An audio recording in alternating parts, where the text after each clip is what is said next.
വെളിച്ചം, light part 2. കഴിഞ്ഞ ദിവസം വെളിച്ചത്തെക്കുറിച്ച് ദൈവത്തിൻ്റെ ആത്മാവിൽ വെളിച്ചം, ക്രിസ്തു വെളിച്ചമാണെന്നുള്ള വചനം തന്നെയാണ് എടുത്തത്. യോഹന്നാൻ്റെ സുവിശേഷം 8:12 അന്ന് എടുത്ത വാക്യം പറയുന്നത്. ദൈവം പറയുന്നത്, യേശു അവരോട് സംസാരിച്ച് എങ്ങനെയാണ്? ഞാൻ ലോകത്തിൻ്റെ വെളിച്ചമാകുന്നു, എന്നെ അനുഗമിക്കുന്നവൻ ഇരുളിൽ നടക്കാതെ ജീവൻ്റെ വെളിച്ചമുള്ളവനാകും എന്ന് പറഞ്ഞു. അപ്പം കർത്താവിനെ അനുഗമിച്ചാൽ ആ വെളിച്ചത്തിൽ. അപ്പം യെശയ്യാവ് പറയുന്നുണ്ട്, പകൽ സൂര്യനല്ല, രാത്രി ചന്ദ്രനല്ല നിനക്കിനി വെളിച്ചം തരുന്നത് ഞാനാണ്, നിത്യപ്രകാശമാണ് യഹോവയാണ് വെളിച്ചം തരുന്നത്. ചില വാക്യങ്ങൾ 119:105 പറയുന്നത്, നിൻ്റെ വചനം എൻ്റെ കാലിന് ദീപവും എൻ്റെ പാതയ്ക്ക് പ്രകാശവുമാണ്. ദൈവത്തിൻ്റെ വചനമാണ് നമ്മുടെ കാലിന് ദീപമാണ്. വചനമില്ലാതെ നമ്മൾ എവിടെയെങ്കിലും തിരിഞ്ഞാൽ അറിഞ്ഞോ അറിയാതെയോ നമ്മൾ കുഴിയിൽ ചെന്ന് വീഴും. അതിനെ നമ്മളെ വഴിതെറ്റിക്കാൻ ഇഷ്ടം പോലെ കൂട്ടുകാരും ദുഷ്ടശക്തികളും ഉണ്ട്.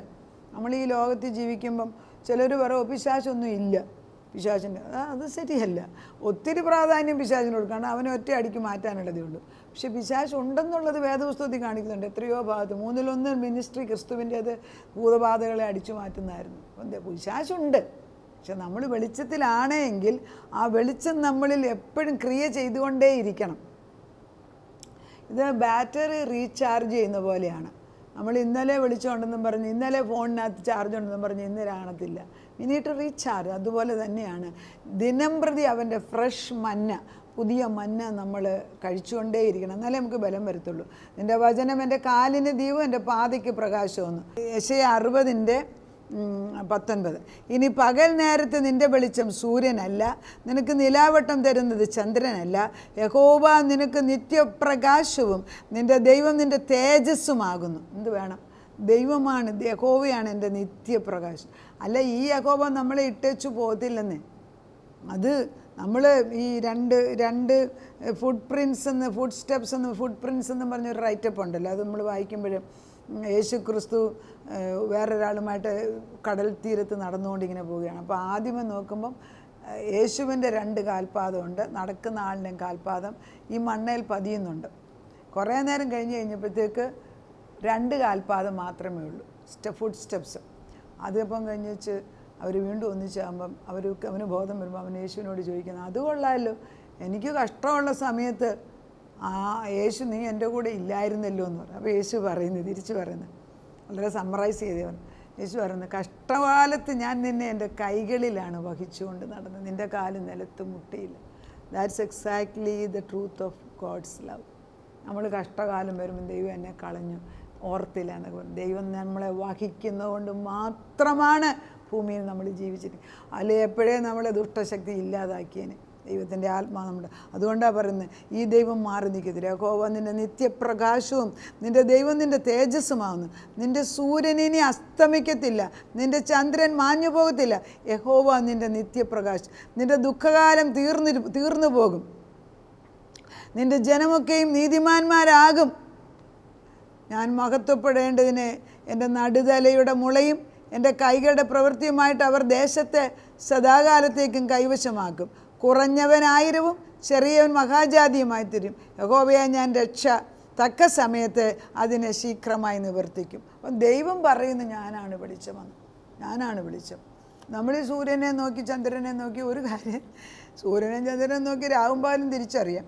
പക്ഷേ ജീവിതത്തിൽ വല്ലതും നേടിയെടുക്കണമെങ്കിൽ ദൈവത്തിൻ്റെ പ്രകാശം തന്നെ വേണം. I believe you understand what I am spiritually telling. വെളിപ്പാടിൻ്റെ 1:16 ഇങ്ങനെയാണ് പറയുന്നത്, അവൻ്റെ വായിൽ നിന്ന് മൂർച്ചയേറിയ ഇരുവാഴ്ത്തല വാൾ പുറപ്പെട്ടു, അവൻ്റെ മുഖം സൂര്യൻ ശക്തിയോടെ പ്രകാശിക്കുന്നത് പോലെയായിരുന്നു. അപ്പോൾ അവൻ്റെ മുഖം സൂര്യപ്രകാശം പോലെ പ്രകാശിച്ചായിരിക്കുന്നത്. നമ്മൾ ആത്മാവിൽ നിൽക്കുമ്പോൾ ദൈവത്തിൻ്റെ പരിശുദ്ധാത്മാ നമ്മളോട് പറയുകയാണ്, ഈ വെളിച്ചത്തിൽ നിന്ന് മാറല്ലേ. സങ്കീർത്തനം 84:11, യഹോവയാം ദൈവം സൂര്യനും പരിചയമാകുന്നു, യഹോവ കൃപയും മഹത്വവും എന്നല്ല. നമ്മുടെ സൂര്യൻ, നമ്മുടെ പരിചയം നമ്മുടെ യഹോവയാണ്. 84. കൊളോഷ്യൻസ് 1:12, നമ്മെ ഇരുട്ടിൻ്റെ ആധിപത്യത്തിൽ നിന്ന് വിടുവിച്ച് തൻ്റെ സ്നേഹസ്വരൂപനായ പുത്രൻ്റെ രാജ്യത്തിലാക്കി വെക്കുകയും ചെയ്ത പിതാവിന് സ്തോത്രം. എവിടുന്ന? ഇരുട്ടിൽ നിന്ന് പിടിച്ചു മാറ്റി നമ്മളെ വെളിച്ചത്തിലാക്കിയിരിക്കുക. അതുകൊണ്ട് നമുക്കൊരു ഹോപ്പുണ്ട്. ആരെങ്കിലും നമ്മുടെ കുഞ്ഞുങ്ങളോ നമ്മുടെ ഭർത്താക്കന്മാരോ നമ്മളോ ഇരുട്ടുള്ള വഴിയിലേക്ക് പോകുന്നെങ്കിൽ പിടിച്ചു മാറ്റി ആ വാതിലേ കൊട്ടി അടച്ചിട്ട് നിൻ്റെ വെളിച്ചത്തിലേക്ക് കൊണ്ടുവരണം. നമുക്ക് പ്രാർത്ഥിക്കാം, ദൈവം കേൾക്കും. നമ്മൾ വേറൊരാൾക്ക് വേണ്ടി പ്രാർത്ഥിച്ചു, പ്രത്യേകിച്ച് മക്കൾക്കും കുടുംബത്തിനു വേണ്ടിയൊക്കെ പ്രാർത്ഥിച്ചു, ദൈവം കേൾക്കാതിരിക്കില്ല. മറ്റുള്ളവർക്ക് വേണ്ടി നമ്മൾ ഇടിവിൽ നിന്ന് ദൈവത്തോട് പ്രാർത്ഥിക്കണം. മത്തായിയുടെ സുവിശേഷം 25 10 കന്യകകളെ കുറിച്ച് പറയുമ്പോൾ 5 കന്യകന്മാരിൽ അവർക്ക് വിളക്കുണ്ടായിരുന്നു, അതിനകത്ത് എണ്ണയും ഉണ്ടായിരുന്നു. എണ്ണ ശേഖരിക്കണം. എണ്ണ അഭിഷേകമാണ്. എണ്ണ ശേഖരിക്കാതെ എങ്ങും പോകരുത്. നിങ്ങൾക്കറിയാവുന്ന അല്പം കൊണ്ട് ആർക്കും വചനം കൊടുക്കാനല്ല പറയുന്നത്, ശേഖരിച്ച് വെക്കണം, എന്നിട്ട് കൊടുക്കാൻ പഠിക്കണം. ശേഖരിക്കുന്ന എപ്പോഴും യേശുവിൻ്റെ കൂടെ അടുത്തിരുന്ന് ദൈവം നമ്മുടെ കൂടെ നിൽക്കുകയാണ്. അതുപോലെ 2 കൊരിന്ത്യർ 13:11 തീർച്ചയ്ക്ക് സഹോദരന്മാരെ സന്തോഷിപ്പീൻ, യഥാസ്ഥാനപ്പെടുത്തുവീൻ, അവരെ സന്തോഷിപ്പിപ്പീൻ, യഥോസ്ഥാനപ്പെടുത്തുവീൻ, ആശ്വസിപ്പിച്ചുകൊള്ളുവീൻ, ഏക മനസ്സുള്ളവരാകുവിൻ, സമാധാനത്തോടെ ഇരിപ്പീൻ. അതായത് അവസാനം നമ്മൾ ഈ ദൈവ വെളിച്ചം പകർന്നു കൊടുത്ത് മറ്റുള്ള സഹോദരന്മാരെ നമ്മൾ സന്തോഷിപ്പിക്കണം, അവരെ യഥാസ്ഥാനപ്പെടുത്തണം, അവരെ ആശ്വസിപ്പിക്കണം, അവർക്ക് ഏക മനസ്സുള്ളവരായിട്ട് അവരുടെ കൂടെ സമാധാനം കൊടുക്കാൻ പഠിക്കണം. ഇതൊന്നും നമ്മുടെ സമാധാനമല്ല, ദൈവം തന്ന സകല ബുദ്ധിയെയും കവിയുന്ന ദിവ്യ സമാധാനം. ആ സമാധാനം കൊടുക്കാൻ ക്രിസ്തുവിൻ്റെ വെളിച്ചത്തിനേ സാധിക്കത്തുള്ളൂ. നമ്മൾ സത്യ വെളിച്ചത്തിന് പകരം വേറെ വെളിച്ചം കൊടുക്കുന്ന ഒരു ലോകമാണ്, ആർട്ടിഫിഷ്യലായിട്ട് എന്തും ഉണ്ടാക്കുന്ന ഒരു ലോകം. ദൈവം എന്തെല്ലാം കാണിച്ചിട്ടുണ്ടോ അതെല്ലാം പിശാച് ഇമിറ്റേറ്റ് ചെയ്തിട്ടുണ്ട്. അതെല്ലാം ഈസി ആയിട്ട് മനുഷ്യന് കൊടുക്കുന്നുമുണ്ട്. പക്ഷെ ദൈവത്തിൽ നിന്ന് എന്തെങ്കിലും കാര്യം നേടണമെങ്കിൽ സ്വഭാവ ശുദ്ധീകരണം നേടാതെ കിട്ടത്തില്ല. കാരണം നമുക്കത് കിട്ടിയാൽ ഉപയോഗിക്കാൻ അറിയാൻ വയ്യ, അതല്ല സ്നേഹമില്ലാഞ്ഞില്ല. ഒരപ്പൻ്റെ അടുക്കൽ ഒരു 3 വയസ്സുള്ള ഒരു കുഞ്ഞ് നിറച്ചു വെച്ചിരിക്കുന്ന തോക്ക് വേണം വേണം വേണം എന്ന് പറഞ്ഞ് കരഞ്ഞുകൊണ്ടിരിക്കുകയാണ്, നമ്മൾ കൊടുക്കുമോ? ഇല്ല. Because we know it is dangerous. എന്നാൽ നമ്മളെല്ലാവരും ഒരു കൊച്ചു കുഞ്ഞ് കരഞ്ഞു 1 വയസ്സുള്ള കരയുമ്പോഴേ ഈ മൊബൈൽ ഫോൺ എടുത്തു കൊടുക്കും. That's equally dangerous. റിസ്ട്രെയിൻ. നമ്മൾ വീട്ടിൽ ശരിയായിട്ട് കുഞ്ഞുങ്ങളെ പഠിപ്പിക്കണം. നമ്മൾ ഭവനത്തിൽ റിസ്ട്രെയിൻ ചെയ്തില്ലെങ്കിൽ സ്കൂളുകളിൽ റിസ്ട്രെയിൻ ചെയ്യുന്ന ആരും വിചാരിക്കില്ല. സ്കൂളുകൾക്കൊന്നും ബോധമില്ല. അമേരിക്കയിലൊക്കെ ഉള്ള സ്കൂളുകളിൽ മക്കളെ ഹൈസ്കൂളിൽ വിടുമ്പോൾ അമ്മമാർ പേടിക്കുകയാണ്. ആൺകുട്ടിയായിരുന്നവർ തിരിച്ചു വന്നേച്ചു പറയും ഞാൻ പെണ്ണാന്ന് പറയും, പെണ്ണായ കുട്ടി തിരിച്ചു വന്നേച്ചു പറയും ഞാൻ ആണാന്ന് പറയും. സ്കൂളിൽ പഠിപ്പിക്കുന്ന ഇതൊക്കെയാണ്. ആണും പെണ്ണും എന്തെന്നറിയാൻ വയ്യ, ദൈവം സൃഷ്ടിച്ചത് എന്താണെന്നറിയാൻ വയ്യാത്ത ഒരു ജനം. ഇതൊക്കെ പിശാചിൻ്റെ അജണ്ട അല്ലേ? ഓൾ ദ ടീച്ചേഴ്സ്, ഈ പഠിത്തമുണ്ടെന്ന് പറയുന്ന അധ്യാപകന്മാരൊക്കെ ഇരുട്ടിൽ ജീവിക്കുകയാണ് അവർ. എന്താ ഗവൺമെൻറ് കാശ് കിട്ടണം എന്നുള്ളതല്ലാതെ കുഞ്ഞുങ്ങൾക്ക് നല്ല വെളിച്ചം കൊടുക്കണം. പണ്ട് കാലങ്ങളിൽ ടീച്ചേഴ്സ് എന്ന് പറഞ്ഞാൽ എന്തോ ഒരു സാക്രിഫിഷ്യൽ ലവ് അല്ലേ അവർക്കുള്ളത്. അവരവരുടെ സ്വന്തം മക്കളെ പോലെയല്ലേ നമ്മളെ വളർത്തിക്കൊണ്ടിരുന്നത്, കുഞ്ഞുങ്ങളെ പഠിപ്പിച്ചു. അതിൻ്റെയൊക്കെ ഒരു കാലയളവിൽ നിന്ന് നമ്മൾ മാറി ഇപ്പോൾ സ്വാർത്ഥരായി മാറുകയാണ്. നമ്മൾ എഫേസ്യർക്ക് എഴുതിയ ലേഖനം 4:1 തൊട്ട് 3 വരെയുള്ള വാക്യം, that's importance, I will read it. ദൈവത്തിൻ്റെ പരിശുദ്ധാത്മാവ് വെളിച്ചത്തിൽ ജീവിക്കാൻ നമ്മളോട് ആഹ്വാനം ചെയ്യുമ്പം നമ്മളത് സാരമില്ല എന്നും പറഞ്ഞിട്ട് അല്പം ഇരുട്ട് കൊള്ളും. എന്തിനാ? ഒരല്പം പോലും ഇരുട്ട് വേണ്ട. എൻ്റെ കുടുംബത്തിൽ എനിക്ക് ഇരുട്ട് വേണ്ട, ഞാൻ ഇടപെടുന്നിടത്ത് ഇരുട്ട് വേണ്ട, ഞാൻ ചെല്ലുന്നിടത്ത് വെളിച്ചം വരുമെന്ന് നമുക്ക് പറയാനുള്ള ധൈര്യം ഉണ്ടാകണം. അത് ദൈവമാണ് നമ്മുടെ കൂടെ വരേണ്ടത്. നമ്മൾ ഈ എഫേസ്യർ ലേഖനം 4:1 തൊട്ടുള്ള 3 വരെ, കർത്തൃസേവ നിമിത്തം ബദ്ധനായിരിക്കുന്ന ഞാൻ ബോധിപ്പിക്കുന്നത്, നിങ്ങളെ വിളിച്ചിരിക്കുന്ന വിളിക്ക് യോഗ്യമാം വണ്ണം പൂർണ്ണ വിനയത്തോടും സൗമ്യതയോടും ദീർഘക്ഷമയോടും കൂടെ നടക്കുകയും സ്നേഹത്തിൽ അന്യോന്യം പൊറുക്കുകയും ആത്മാവിൻ്റെ ഐക്യത സമാധാന ബന്ധത്തിൽ കാപ്പാൻ ശ്രമിക്കുകയും ചെയ്യുവിൻ.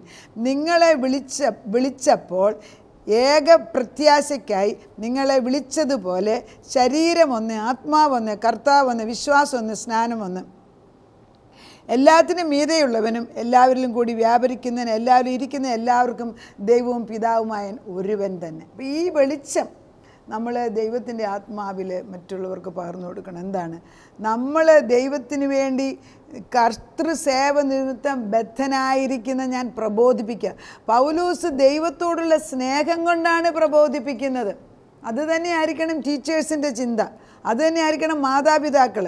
നമ്മൾ പൂർണ്ണ വിനയത്തോടും സൗമ്യതയോടും കൂടെ ദീർഘക്ഷമയും കൂടെ ഈ സ്നേഹത്തെ കാണിച്ചു കൊടുക്കണം. ദൈവത്തിൻ്റെ സ്നേഹത്തിൻ്റെ അവിടെ നമുക്ക് ആത്മാവിൻ്റെ ഐക്യത വരും. ദൈവ വെളിച്ചമുള്ളിടത്തെ ആത്മാവിൻ്റെ ഐക്യതയുള്ളൂ.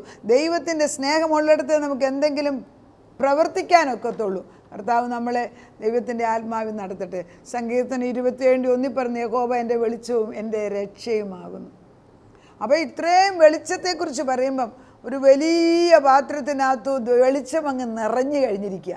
അത് കൈകൊണ്ട് വാരി എടുത്ത് കൊടുക്കാൻ ദൈവം നമ്മളോട് അനുവാദം തരിക.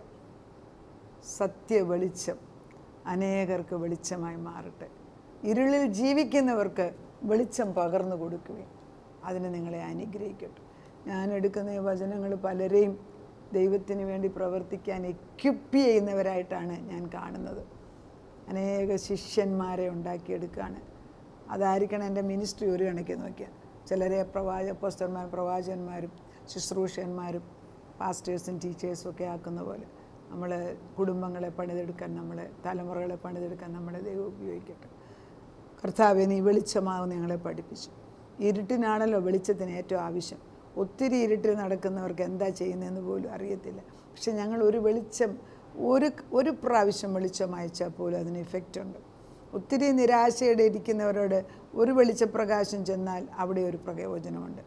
സൂയിസൈഡ് ചെയ്യാവുന്നിടത്തോട് ഇല്ല, നിൻ്റെ ഭാവി ദൈവത്തിൻ്റെ കയ്യിലാണ്, നിന്നെ കരുതുന്ന ദൈവമുണ്ടെന്ന് പറഞ്ഞാൽ വെളിച്ചമാണ്. പ്രയാസത്തിലിരിക്കുന്നവർ ക്രിസ്തുവിനെ ചൂണ്ടിക്കാണിക്കുന്ന ഒരു വെളിച്ചമാണ്. എല്ലാം ഞാൻ ചെയ്യാമെന്ന് പറഞ്ഞാൽ ഒരിക്കലും നടക്കത്തില്ല. ക്രിസ്തുവിനെ ചൂണ്ടിക്കാണിച്ചിട്ട് ക്രിസ്തുവിൻ്റെ അടുക്കിലേക്ക് കൊണ്ടുവരാൻ ഞങ്ങളെ പഠിപ്പിക്കണമേ. ഏതൊരു പ്രയാസത്തിൻ്റെയും പുറകിലത്തെ സത്യം യേശുവിനെ കാണുക എന്നുള്ളതായിരിക്കണം. ഇരുട്ടിനെ ഇരുട്ടുകൊണ്ട് അടയ്ക്കാതെ ഇരുട്ടിനെ വെളിച്ചം കൊണ്ട് നല്ല ജീവനെ കാണിച്ചു കൊടുത്ത് വെളിച്ചത്തിൻ്റെ ഉറവിടമാണെന്ന് ക്രിസ്തുവിനെ കാണിച്ചു കൊടുക്കാൻ അതിനുള്ള കൃപ ഞങ്ങൾക്ക് തരണമേ. കൃപ ലഭിച്ചവളെ, കൃപ നിറഞ്ഞവനെ എന്ന് വിളിക്കുമ്പോൾ ഞങ്ങൾക്കത് ചെയ്യാൻ സാധിക്കും. ഞങ്ങളുടെ സ്വയ കഴിവിലല്ല, പൂർണ്ണമായിട്ടും നിന്നിലുള്ള ആശ്രയത്തിലും സൗമ്യതയിലും വിനയത്തിലും സ്നേഹത്തിലും അത് ചെയ്യുവാൻ ഞങ്ങളെ പഠിപ്പിച്ചാട്ട്. ഈ വെളിച്ചം ഇത്രമാത്രം നിറഞ്ഞിരിക്കുന്നത് കൈകൊണ്ട് വാരിക്കോരി മറ്റുള്ളവർക്കൂടെ കൊടുക്കാൻ ഞങ്ങളെ പഠിപ്പിക്കുന്നതിന് സ്തോത്രം. അനേക മക്കൾക്ക് ഇത് പ്രയോജനമാക്കി തീർത്തതിന് സ്തോത്രം. ഇരുട്ട് പല കുടുംബങ്ങളിൽ അഴിഞ്ഞു പോയിരിക്കുന്നതിനാൽ നന്ദിയോടെ സ്തോത്രം. പ്രാർത്ഥന കേട്ട് വെളിച്ചം അയച്ച ദൈവത്തിന് നന്ദി. യേശു ക്രിസ്തുവിൻ്റെ പൊന്നുനാമത്തിൽ തന്നെ ആമേൻ.